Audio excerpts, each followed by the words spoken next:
Hi guys, welcome back to the channel. Yes, I'm officially giving up. I had enough. I had enough of weather. I had enough of things not going my way. I know I'm not the only one, guys. This year with the garden, everybody been struggling and reporting how bad things were. But I feel after that much effort and things were doing so well, things are just suddenly just all gone sour. And I absolutely hate the time and effort it goes into doing this. And I'm trying to encourage you guys as well to try to do the best that we possibly can to obviously help us to go through the winter, what's going to be happening with the food and everything else. And one day everything's a-okay, and then you wake up and a couple of days later everything just turned to shit. And it's just absolutely it's gut-wrenching to see everything's kind of falling apart.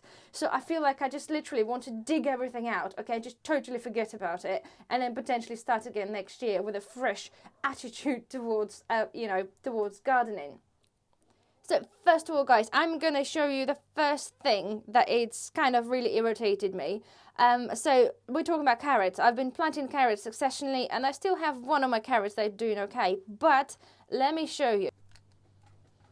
So this was my first batch of carrots, and you can see, guys, they are doing rather well. However, my later crop for the Christmas time, if you look here, it's got absolutely munched to smithereens. And carrots, I doubt these guys going to be recovering, because for things without foliage nothing really will grow. So this is really disappointing. So the reason, guys, that this happened to the carrots, if you remember this year I was growing nasturtiums and I was pulling them out early in the year because I know they do attract white cabbage butterfly, and in terms obviously the caterpillars will eat the nasturtiums and things like that. Because I had the cabbages near the carrots, they nibbled on the cabbages, but at the same time they annihilated the carrots. So, and not just the carrots. And that just shows you, okay, anything in the cabbage family, or in fact nasturtiums, will attract it, but they will eat everything else as well. So moving on. So next thing, guys, is a tomato blight. I have told you and I showed you that it started appearing in the first greenhouse, and it's now appeared in the greenhouse number 2 and outside. So let me show you. See, I don't mind, this is the ones that I've harvested, I don't mind those, and they're not actually, they don't seem like they have blight, but things like the biggest and best tomatoes that are still going do have blight on them, okay? And I'm going to show you outside, the real, the ones that are outside, they started doing so well. This meant to be my late type tomato, foliage doing well, but you can see that they are absolutely rotting away. And all of my tomatoes from here, okay, are having the same problem. So you can see it's all literally rotting away. I've rescued some of the tomatoes, but if the blight hits, sometimes even the green tomatoes don't make it through.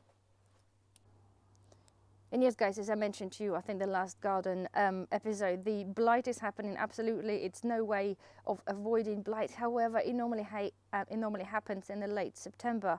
We're just, well, not even ended the September yet, and this is kind of a bit unfortunate. So all of my backup tomatoes that I've been doing a-okay and flowering are now deemed useless.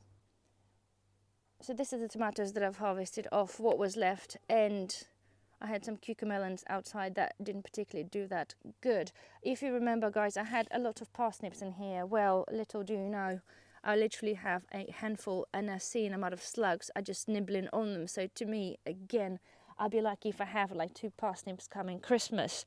Also on this row here, I had planted turnips second time round. We had heat, but nothing happened whatsoever. And you can see, guys, on this side there is just absolute shambles. It is just absolutely ridiculous. So turning around on this side, guys, okay, sweet corn in the pot totally gone to pot because of the amount of rain that we had. The only thing is good in here, guys, is so far is some runner beans. They're late, but they are doing okay. Nonetheless, I feel that they're now hindering my progress of getting all the stuff outside out of the beds. Courgettes, they're not too bad. Again, slugs are eating them. And this is my cabbage, one of the cabbage beds. Not too bad, guys, but somebody still nibbled, and I think they're slugs because I couldn't see any of the caterpillars on them. So guys, if you've seen Mr. Daniel's video of us trimming the bushes behind us, we've had to cut all the hedging quite a bit down lower because it was too shady, it was too big to basically to manage.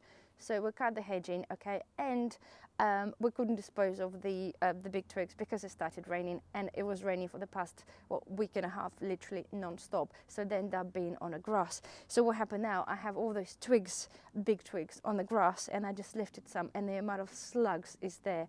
It is absolutely ridiculous. I've let the girls have a rummage a little bit briefly where the grass is not too long, just to pick some, but I feel that it's just literally created an onset of the slug fest to the extreme that they've eaten the stuff that they generally or normally just won't eat. You might remember this bed where we've seeded some things, okay, and unfortunately we had to step on it to be able to get and cut the hedging. So unfortunately, again, all the time and effort that was put into seeding that, it's gone absolutely to waste. In here, guys, I have some cabbage, not cabbage, some, can't remember what kind of cabbage that was. Again, not doing that particularly great in there, but nonetheless. My pumpkins, I was going to show you. I had a pumpkin, and little pumpkins are growing. All the slugs been eating all the pumpkins, and this plant now is pretty much had it. And it was the same with all my other pumpkins. I'm going to be harvesting, or harvested couple. They're just not growing. Everything is just rotted away because of a bleeding rain. See, that's it. I'm going to take this off, and there's a teeny one there in the end. But that's that, guys. That's absolutely ridiculous. Sweet corn. Right, there is a couple of coblets in here. Because we had wind, it's all fallen over. So you can see the weight of it, and it's just not doing that good. And I've got another coblet over there. So this was my Swiss chard and perpetual spinach bed that was covered again because I still had nasturtiums. Couple came through, the butterflies gone in there, birds still ruined the netting, and you can see my cabbages are nibbled, and my chard has been nibbled as well. It is rescuable to some degree, depending who actually ate it. But the point is, it just doesn't look that attractive. And one of the perpetual spinaches, it's now gone to seed. You can see the condition of the pumpkins there. It's just wasted. It's kind of, that's it. I've taken 4 pumpkins, little ones, off here, and that's the end of those. And this is, guys, the condition of my cucumbers. Again, the mixture of really wet and cold and really hot weather in between just totally annihilated the cucumbers. I've got a couple there growing, and I harvested few, don't get me wrong, but it's just ruined. It's absolutely ruined. And I had my little aubergines. They failed to grow past the size. I've harvested few. I was gonna do a moussaka. I've started to roast them, and then I tasted it, and they've gone bitter because unfortunately they clearly they were ripening too long, and they've basically developed a bit of flavour. So that was absolute waste of my life. There you go, that's another guy. That's there, and you can see I do have a tomato here, but you can see the leaves are dying back, so it's pretty much hopeless. So there we are, guys. The only thing that is still doing okay is some chilies, and I'm going to be making something with them, I think, when I get some strength and faith back into my gardening and cooking. But you can see, guys, it's just disappointing. It's really heartbreaking. If you know the effort, as I said, the effort goes in to keep up the garden and plant stuff. And I had all the best intentions of clearing the greenhouses. I was going to migrate some of the cabbages inside the greenhouse so they kind of grow like in a polytunnel thing.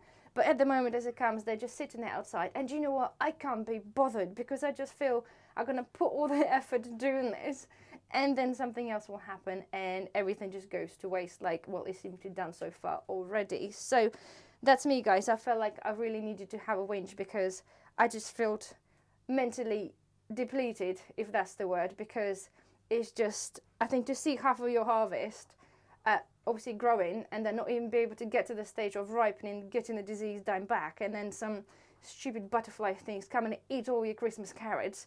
And at the same time, at the front of this, I've got the same issue happening with the potatoes. The cabbage butterfly, the caterpillars, we had nasturtiums at the front garden, and they decided to eat pretty much half of the foliage of my potatoes. potato is no good without foliage. It would never develop into the tubers. So I'm going to leave it there. I'm not going to kind of add the insult to the injury by looking at them right now, but I know that half of them are gone, and I know I'm barely going to have any potatoes, if any at all. So there we are, guys. So I just wanted to share this with you. So I know when I show you my garden, and I do have obviously the best of intentions, but just to let you know that I'm just like everybody else, susceptible to the nature, to weather, to all the shit that's get put upon us. So unfortunately, that's that. So over and out on this one, guys. I'll see you soon. Bye bye.